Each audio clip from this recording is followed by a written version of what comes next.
All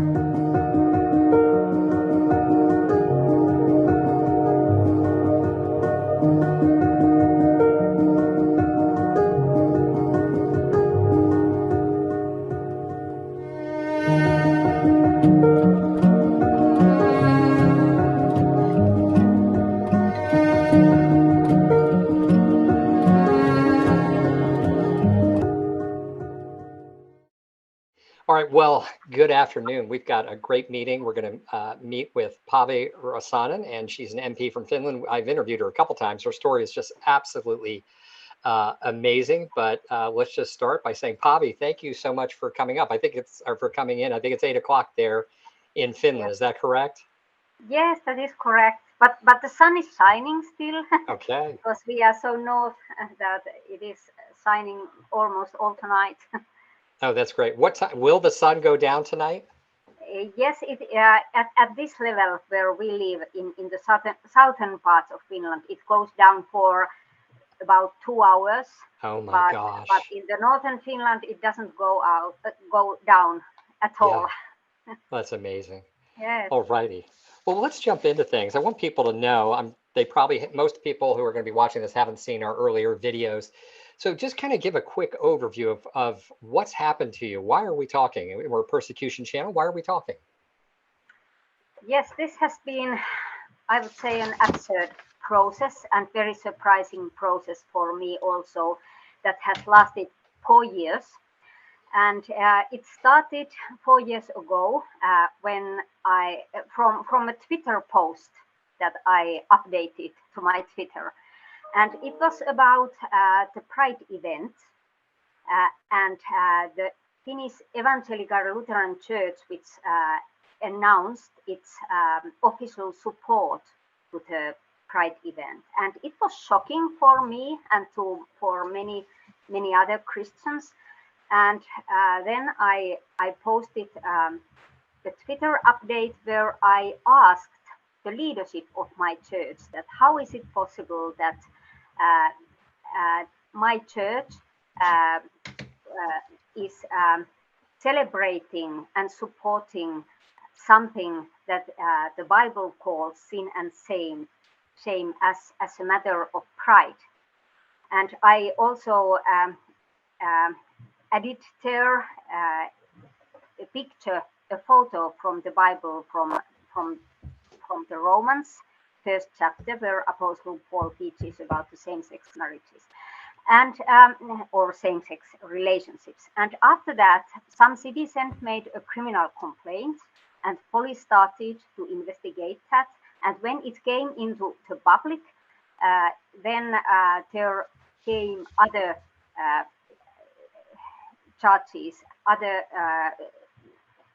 criminal complaints about a booklet that I had written already 2004 and about one radio show. Yeah. And then the police started to investigate these cases.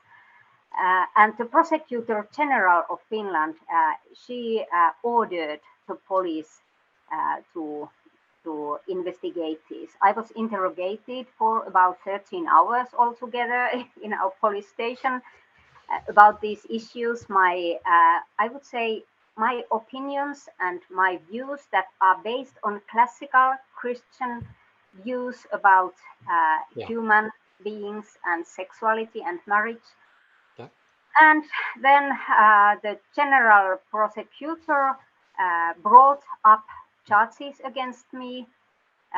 Last year we had in Finland, I was in court 2 times in court for this Helsinki district court, but I got vindication.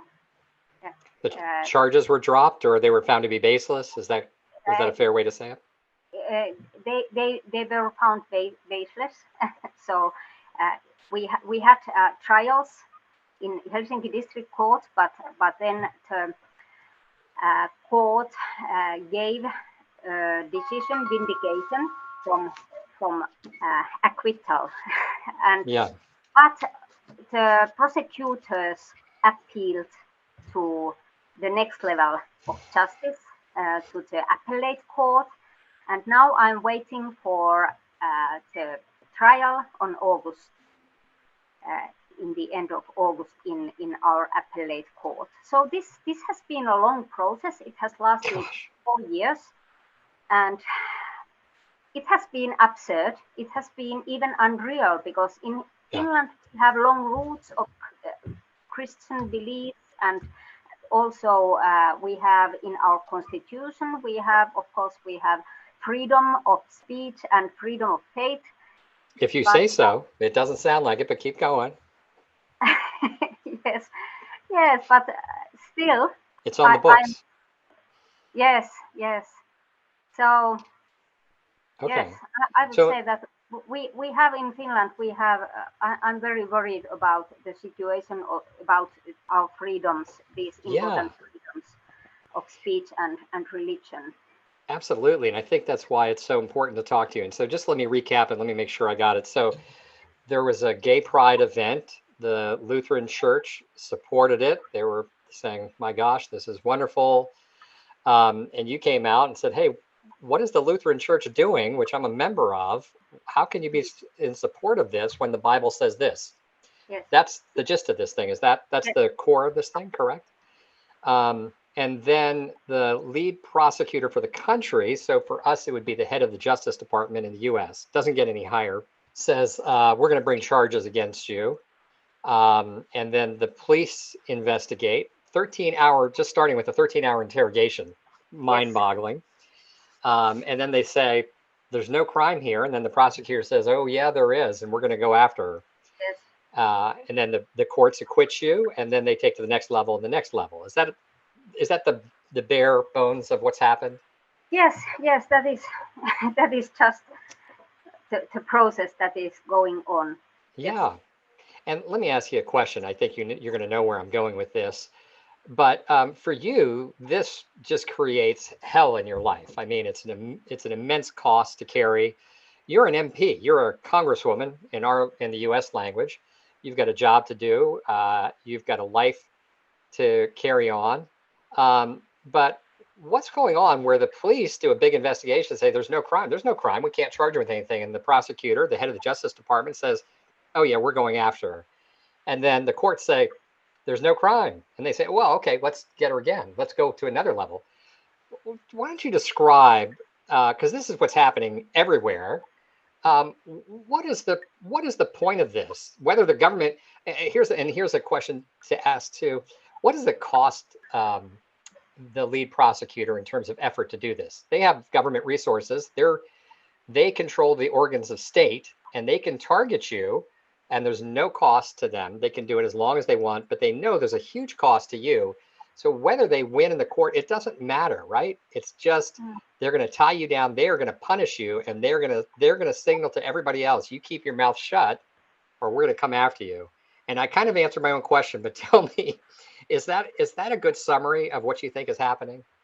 yes, yes. I think that you are right, and it is.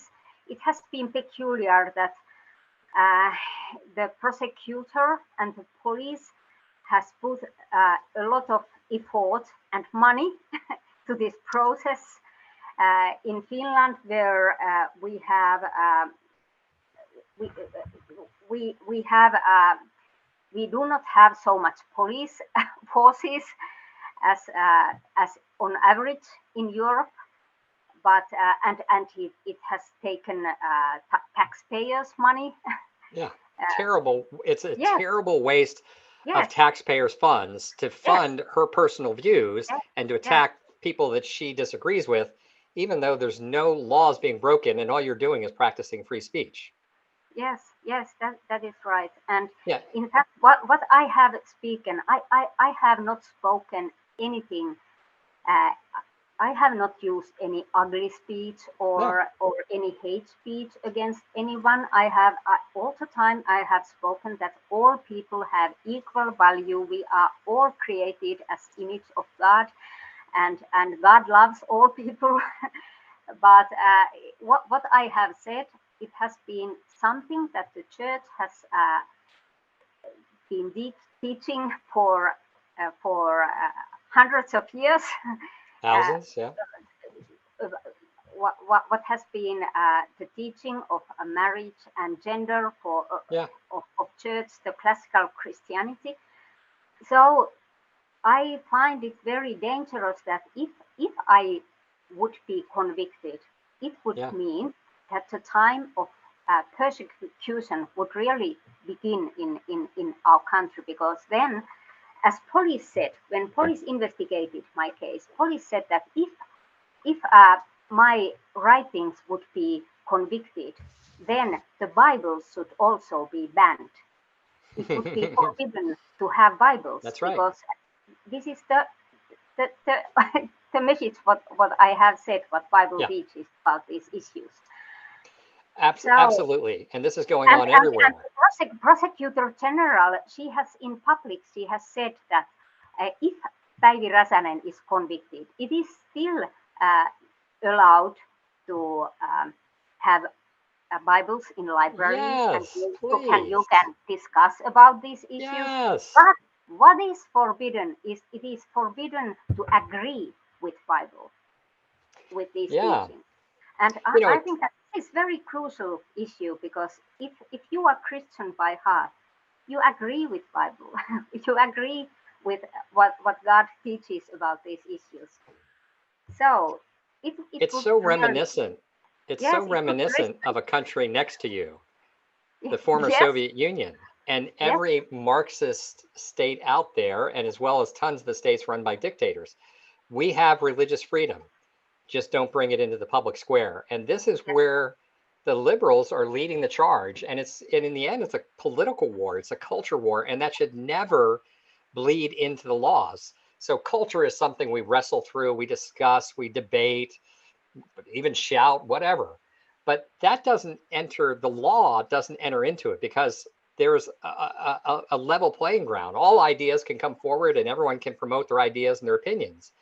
But once you have one political side going after and targeting really their political opposition, that's all this is.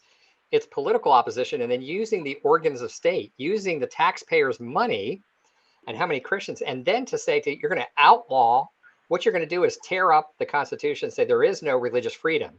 Now, they usually won't say that. So, yeah, you can still talk about the Bible, but mm. it's all in private. And it's so she's very bold to do that. And what's her name, by the way? What's the name of the prosecutor? Her name is Raija Toiviainen, but just now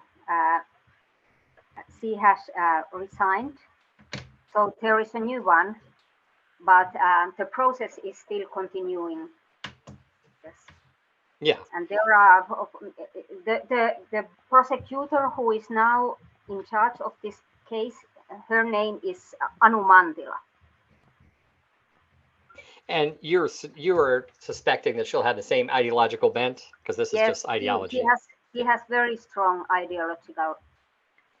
ideological views. He has Yes. written articles about these Yeah. issues before before this whole process. So Yeah.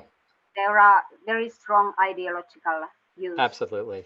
Yeah. And this is for me. Look, I've been in the persecution business for 20 years, so I've watched it around the world. And so when I seeing it happening in the West, it's quite obvious what's going on, and we need to call a spade, and to say, oh my gosh, these people are incredibly dangerous. They are enemies of freedom. They're enemies of free speech, which is a protection for all of us. And they are friends with the Marxists and dictators, which are the destroyers of society. Freedom, freedom of religion is so core. It encompasses freedom of speech, of assembly, of thought, of all these different freedoms. It's the linchpin. It's the thing that connects them all, right? So you can't just you can't destroy the Constitution and take away religious freedom in favor of one political interest group, whether you think it's right, for one group to have this right, or and it started with rights, and now it's opposing anybody and destroying all opponents. So it's incredibly dangerous. These people are so incredibly dangerous. And so Christians I know in the West, they just need to wake up. You got to understand what's going on and what's happening. This is an absolute strategy, and the taking away of rights and the outlawing of Christian would be the end product. That's going to be the end product, because if you don't have freedom of speech, that's what kind of breaks that linchpin between all the freedoms, and freedom of religion goes away, which is a huge protector. And of course, with our country, what it was really the core of how we were founded. So.